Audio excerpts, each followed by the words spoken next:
Hello, welcome to the Jaipur Stories. Uh, Today I'm going to tell you about Second World War. My father was working in English Army, and first he was away for many years in Iraq, and then all of a sudden their order came, then they will have to go to Singapore.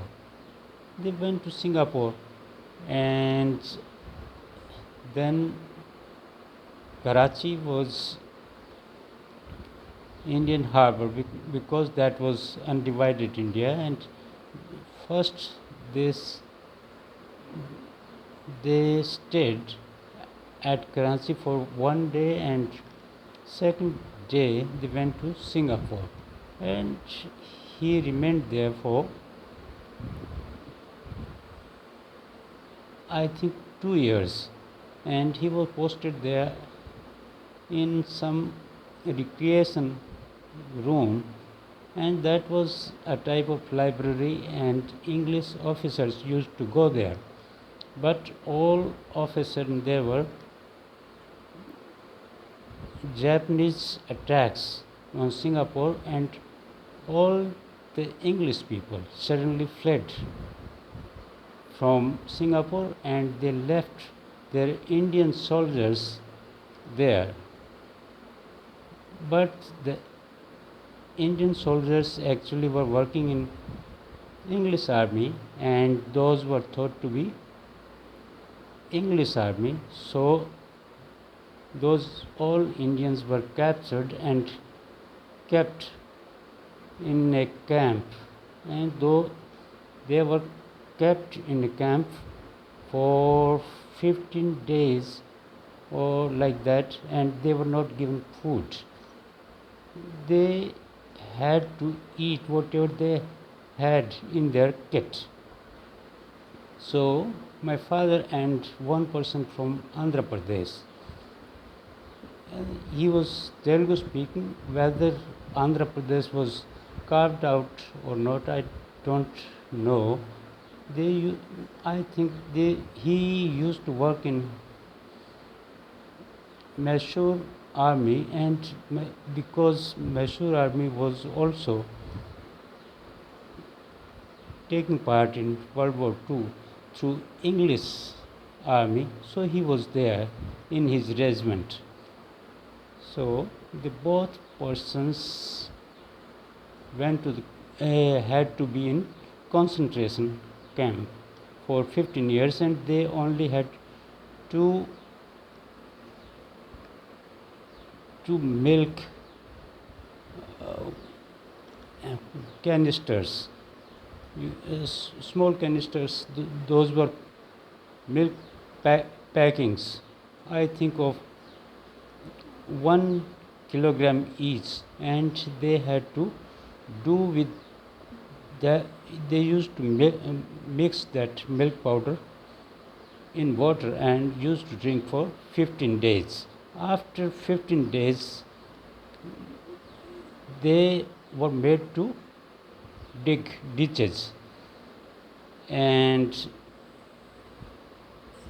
they dug ditches, and every day, because prisoners were in great number, and Japanese didn't want to keep all the prisoners, so they started slaughtering the prisoners, and they were being buried in the ditches the very soldiers have dug. And every day there was 100 or 200 soldiers were killed. When my father's turn came that day, the man who actually slaughtered the soldiers didn't come because of illness or anything else. I don't. So they had to be slaughtered the next day.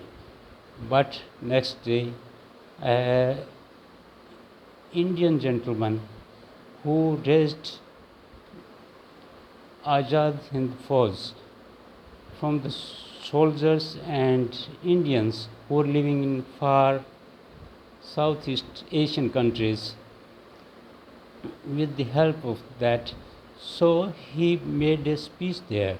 He said that you people are going to be killed either by these Japanese or you die for your own country. Then ultimately you will have to die. So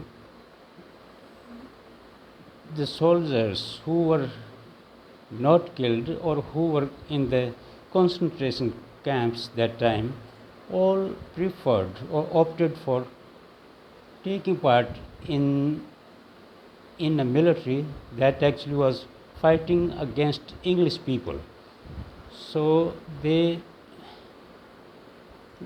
attacked Andaman and Nicobar Island and they freed the prisoners who were kept in cellular jail, and after that they attacked from northeastern side. They actually were fighting against English military and they again were captured and brought to Red Fort. There the famous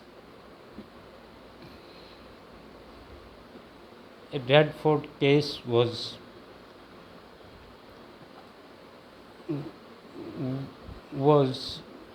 there, and those people were those soldiers who were caught were accused of betraying English and they all were accused of treason.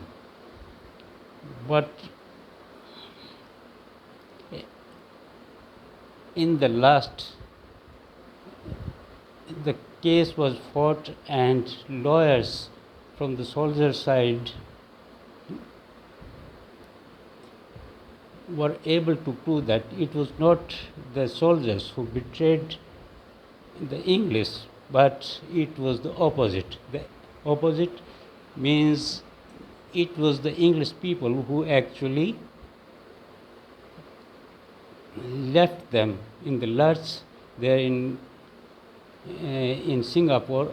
They didn't tell the Indian soldiers that they are leaving the country, and those Indians were caught.